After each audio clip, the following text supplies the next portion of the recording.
grief is the duality of love.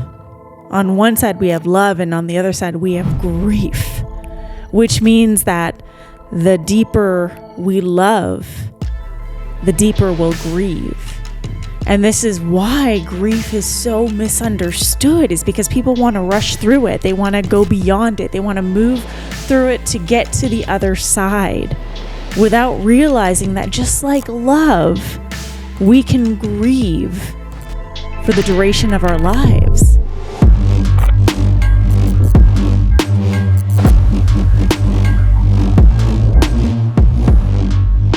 I, like many people, have experienced a lot of grief in my life. But something that my journey continues to show me is that there are layers to grief. Grief, in my opinion, is one of those emotions that is so misunderstood and deeply feared. Mostly because people don't want to become stuck in their grief. Grief has a bad reputation. People assume that grief leads to depression, that grief leads to stopping or pausing your life, that grief leads to your demise. There are so many fears and misconceptions around grief, which is why it's one of the emotions that people run away from, whether they're conscious of it or not. It's an emotion, a feeling, an experience that people dismiss or bypass or attempt to rush through. Because if we can avoid feeling grief, that's great. We can move on to the other side. People are more excited to move on to what's on the other side of grief, without understanding that the only way to truly reach what's beyond grief is to be with grief. And in my experience, what lies beyond grief isn't a life without grief. We can often grieve for the entirety of our lives, just like we can love for the entirety of our lives. In fact, we often look at hate as being the duality of love. On one side we have love, on the other side we have hate. But through my understanding and my perspective, what I've noticed and observed is that grief is the duality of love. On one side we have love, and on the other side we have grief, which means that the deeper we love, the deeper we'll grieve. And this is why grief is so misunderstood, is because people want to rush through it. They want to go beyond it. They want to move through it to get to the other side without realizing that just like love, we can grieve for the duration of our lives, depending on what it is that we are grieving or who it is that we are grieving. Just like we can love people and souls and beings our entire lives, even when they're not part of our life, we can also grieve those same people, those same souls, those same beings for the entirety of our lives. The other thing that you need to understand, especially if you are going through a process of grief right now, if you're on a journey of grief, if you're grieving, whether it's behind the scenes in secret or front facing, is that no one is going to understand your grief but you.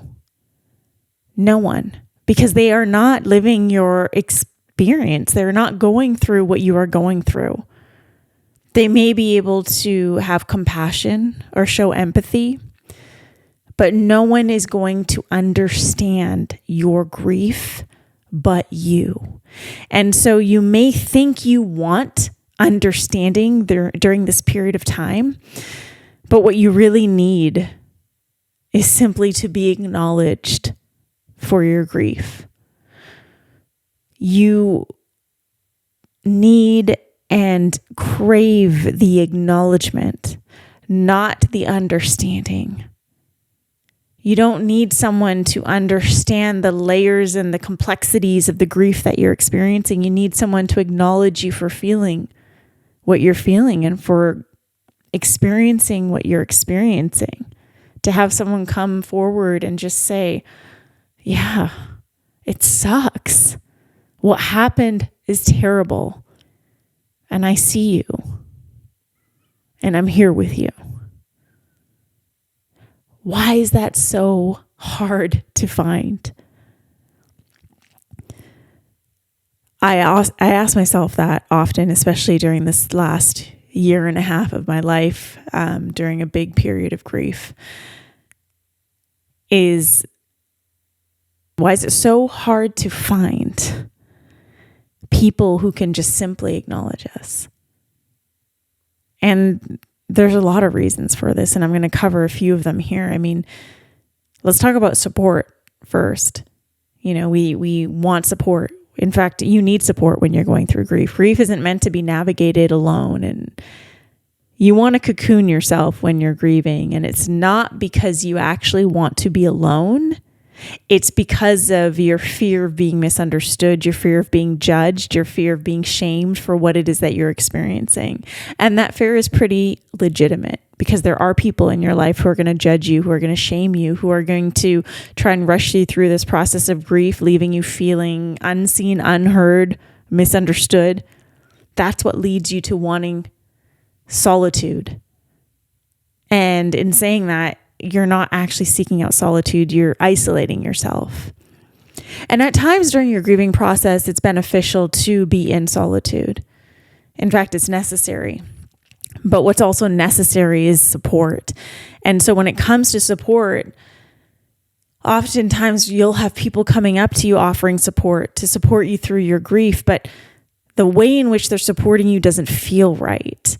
And that's because what you really need is the support of their presence alone. To be seen, to be heard, to be held. You don't necessarily need advice. You don't need a helping hand to pull you out of grief. You need someone who's willing to see you in your grief and not be uncomfortable. You need someone who's willing to hear you in your grief without feeling a need to offer advice or fix you. You need someone who is willing to hold you as you grieve. And that holding can be done in silence. So when it comes to support, that's actually what it is that those who are grieving need the most. And I'll be honest, most people don't have the capacity to hold you in grief because they have not allowed themselves to travel to the same depths of grief as you are now doing. And if someone hasn't really experienced those depths of grief, it's going to be very hard for them to hold you or to witness you in that grief. Or perhaps they have experienced that depth of grief, but it was so deeply uncomfortable for them that they rushed through the process or bypassed the process, which means they didn't really experience the depths, which is what they then want to see you do. So most people don't have the capacity to hold you in your grief because they just haven't been to those same depths. That doesn't make it wrong for you. That doesn't make it wrong that you are experiencing these depths of grief. And that's really important for you to understand. It doesn't make it wrong. What you're feeling is okay. What you're feeling is so human. In fact, it's more human than those who bypass grief. It's more human to allow ourselves the permission and the grace to really feel the fullest expansion of our emotions, and that includes grief. Most people rush through the process of grief or bypass it altogether, again, because of the discomfort that comes with it. Because let's be honest, grief can be very uncomfortable. It can be really uncomfortable. But what you have to remember, and what I have learned in my own personal experience, is despite the discomfort of the situation, I can actually find comfort in being in it. So the grief itself, the feeling of it, the heaviness of it can be uncomfortable, but we can also be okay in it. We can be in grief without letting it consume us and our entire lives, which is often the fear. If we allow ourselves to feel the depths of fear, we're going to get sucked into it and end up being depressed. And no, that's not the case. if you allow yourself to be in those moments of grief, in those spaces of grief, in the discomfort of grief, it can feel okay to be there. It can feel normal. It can actually feel more human to be in that grief than it is to bypass it altogether. And this is why many people in your life, many people that you come across, will want you to then also rush through your grief or bypass your grief altogether because of the discomfort that they feel around you in your grief. I'm going to repeat that because it's really important. A lot of people in your life are going to try and rush you through your process of grief to get you out into the other side, to quote unquote fix you, because they think that you're uncomfortable in their grief, but that's a projection. They are actually uncomfortable with your grieving process. It's uncomfortable for them. This is why it's important to know that you don't have to change who you are or what you're feeling in order to make those around you more comfortable with your process. Feel free to change instead, to change or refine the people that you choose to surround yourself with during this time, and choose to surround yourself only with the people who can hold you through this. The thing is, grief comes in waves. We hear that all the time, but it's so, so true. Grief does come in waves.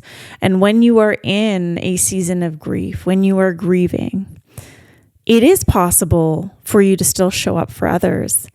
But it's not possible for you to show up for others when others aren't showing up for you. And the best way for people to hold you through your grief is through their presence. So just know that you have permission to change or refine the people around you, because you will need support through grief.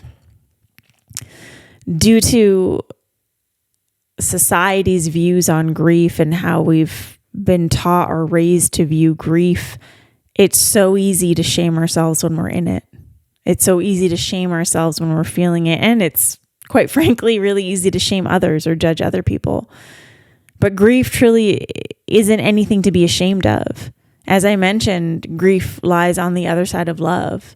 And that means that the deeper you loved, the deeper you'll grieve. And again, just like we can love people, things, beings, souls, for the entirety of our lives, even when they're not in our lives, we can also grieve for the entirety of our lives. But the grief doesn't have to be all-consuming.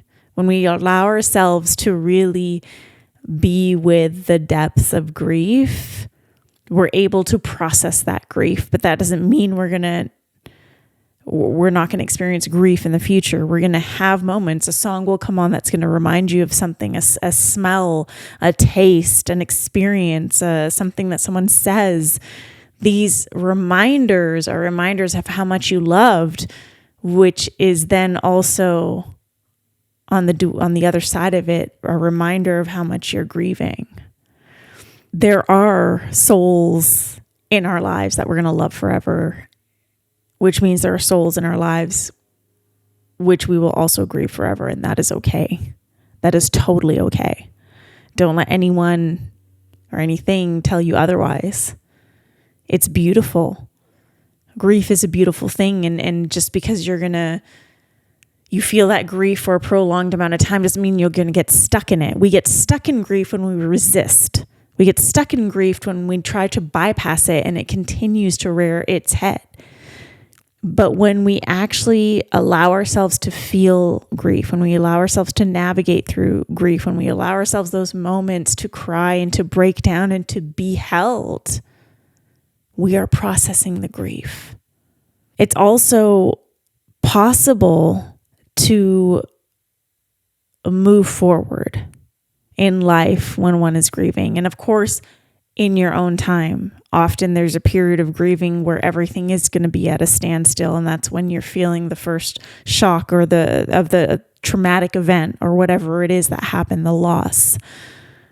But then comes a time when there's a part of you that's going to want to move forward, and then there's this part of you that's going to argue with that other part saying, but we can't move forward, and if I move forward, it's going to mean that I didn't love this, or you're going to try and make it wrong. But there is a difference between moving forward and moving on. This doesn't mean that you're going to move on from the person, the experience, the soul, whatever it is that you're grieving. It means that you're choosing to move forward. And you can move forward and still grieve. And that's really important to understand, is this isn't moving on. This is moving forward. This is offering yourself permission to continue moving forward in a direction that feels truly aligned with you at this stage of your life. What is most important is to know that grief is really deep.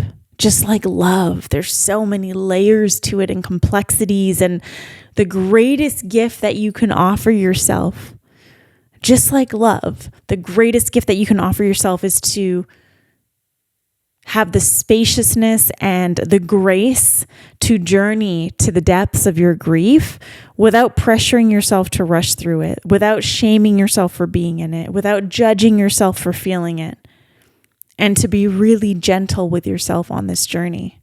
And I say this as a reminder for you, but also for me as I'm still in this journey. Which leads me to share a few more things that you need to understand about grief. 7 things to understand about grief. And these are things that I didn't really understand about grief prior to really going to the depths of it. It's also things that aren't really spoken in our society. But they're really important to understand, especially if you're in your own process or journey with grief. So number 1 is, the more you love, the more you'll grieve. Very important. A lot of people shame themselves for feeling the grief that they feel, or for feeling grief for a prolonged amount of time. But it's like, that is such a beautiful reminder of how much you loved. The deeper you love, the deeper you'll grieve. It's a beautiful thing. The second thing you need to understand is that grief is not linear and it's not predictable. It can hit you out of nowhere. Again, a song can come on and you could be having the best day of your life and all of a sudden you're crying because the lyrics remind you of someone, or a smell reminds you of an experience, or something someone says reminds you of someone else that is no longer in your life. Grief isn't linear. It's not predictable. And it can hit you like waves. The third thing is that you cannot place a timeline on grief. You just can't.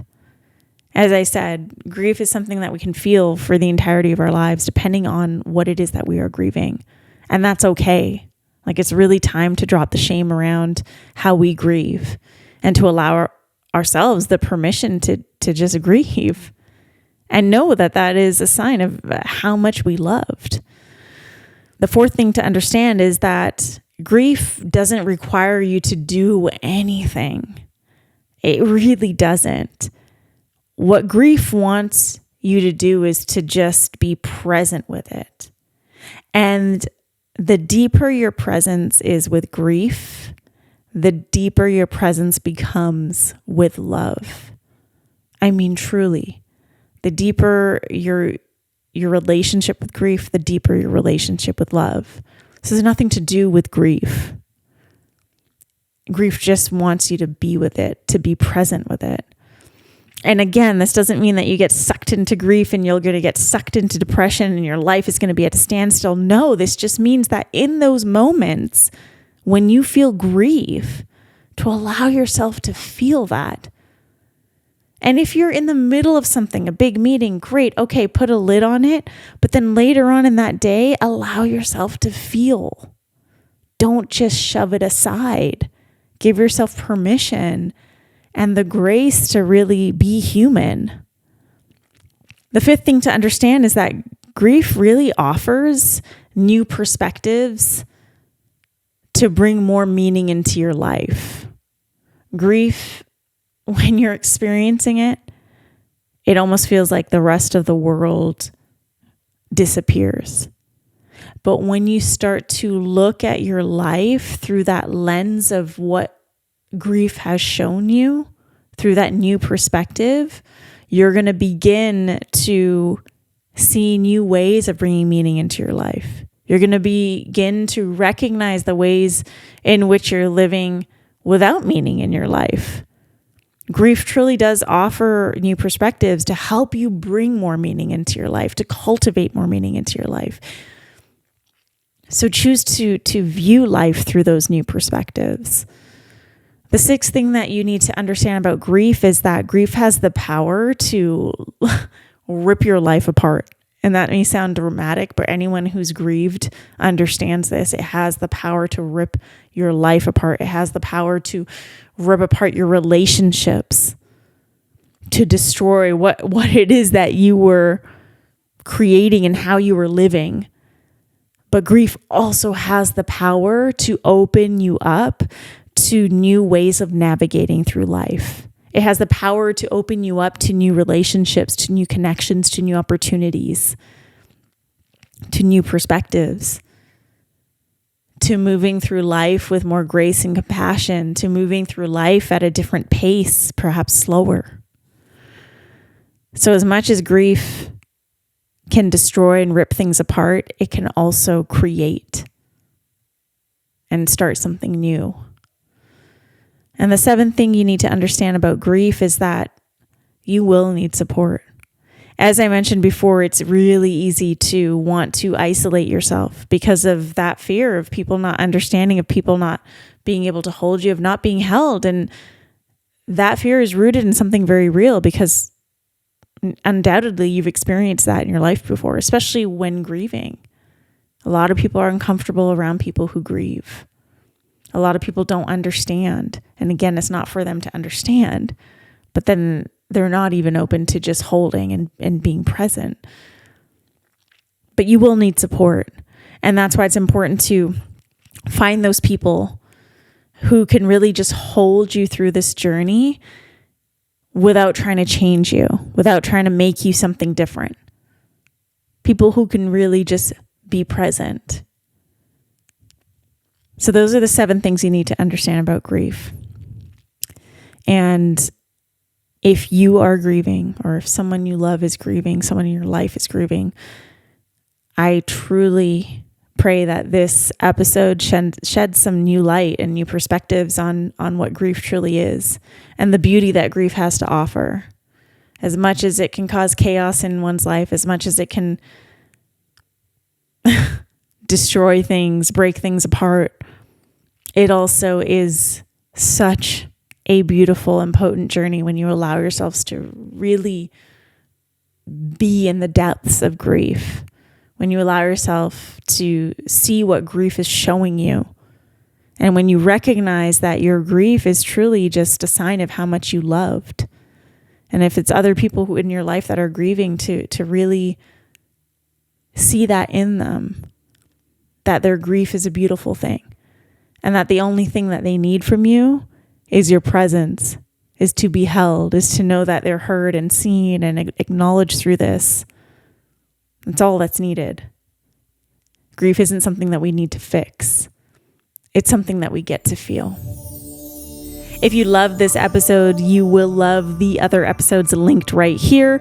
If this episode ignited any questions or comments or even insights, please share them in the comments below and be sure to hit subscribe so you get notified of fresh new episodes as they are released. Thank you for watching. Aho family.